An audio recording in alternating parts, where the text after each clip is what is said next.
Dirjen Pajak, Kedirjenan Pajak dan Bea Cukai itu adalah salah satu sarang korupsi yang tidak pernah diungkap dengan tuntas. Bahkan ada kecenderungan melindungi pejabat. Masih ingat ketika saya membongkar kasus pencucian uang 349 triliun. Persis, 349 triliun ya waktu Itu sudah dibuktikan di DPR, benarlah itu terjadi.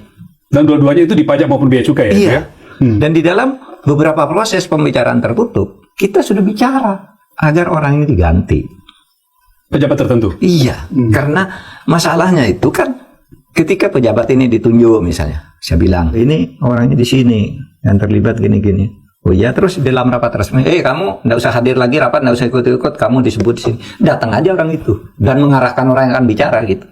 Dan sekarang baru diganti sekarang oleh Pak Prabowo. Oleh sebab itu kita harus melihat ini, apa yang dilakukan oleh Kejaksaan dan TNI, dan kemudian sekarang ke Bea Cukai. Kan ada 4 sarang korupsi itu, yang ramai. 1 cukai, yang kedua pajak, yang ketiga pertanahan. Pertanahan itu termasuk laut dan sebagainya. Lalu pertambangan. 4 ini area korupsi.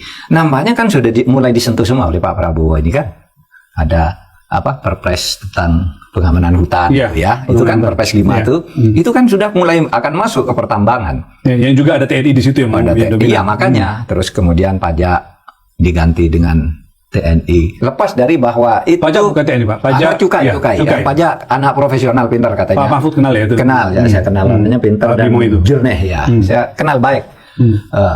Kemudian langkah-langkah lain sekarang Anda dengar enggak? Di zaman Pak Prabowo yang dulu tertutup, tidak pernah dibuka orang. Korupsi pengadaan laptop di Kemendikbud. Dulu kan disembunyikan aja, orang berteriak gitu, didiemin aja. Nah sekarang dibongkar. Itu kan bagian dari ini semua. Yang dulu disembunyikan sekarang mulai dibongkar. Ya kita percayakan aja kepada Pak Prabowo, ini pelan-pelan, silahkanlah ditata sebaik-baiknya. Yang penting komitmen memberantas korupsi itu harus sungguh-sungguh dilakukan. Saya teruskan sedikit lagi Pak. Kominfo itu kan boleh dibilang belakangan ini jadi kementerian yang kasus besar muncul banyak, Pak, termasuk korupsi. Pak, yang paling jorok ya? Ya, jadi kan awal kasus BTS yang kerugian negara 8 triliun. Lalu judi online sekarang sudah, BTS ini sudah menterinya sudah masuk Pak, 15 tahun. Ya, di awal 15 tahun. Lalu ada judi online yang sekarang 26 tersangka dan diduga juga muncul dalam dakwaan menterinya. Lalu kemudian yang terbaru PDNS Pak. Ya, Pusat Data Nasional Sementara, Dirjen Aptika sudah ditetapkan tersangka bersama 4 yang lain. Pak Mahfud dulu kan kalau nggak salah mengatakan ini perlu diaudit. Waktu Bapak jadi PLT Kominfo kan, Bapak mengatakan ini perlu diaudit karena mereka punya kebijakan yang auditor tidak bisa masuk. Gimana ceritanya? Hampir 3 bulan saya di Kominfo itu diambil alih oleh Presiden, lalu Presiden minta saya sebagai PLT. Selama 2 bulan. Nah, waktu itu yang saya fokuskan itu agar kasus BTS itu dibongkar habis. Jangan pandang bulu. Saya buka akses semua. Kejaksaan mau masuk ke kantor saya, masuk jam berapa aja. Nggak usah pakai telepon ke saya. Pokoknya saya sudah beritahu kalau kejaksaan mau masuk, dilayani, dibuka semua data. Bahkan pada waktu itu saya minta agar BPKP itu melakukan audit tersendiri. Karena alasannya, ini nggak ada korupsi. BPK nggak menemukan apa-apa gitu kan.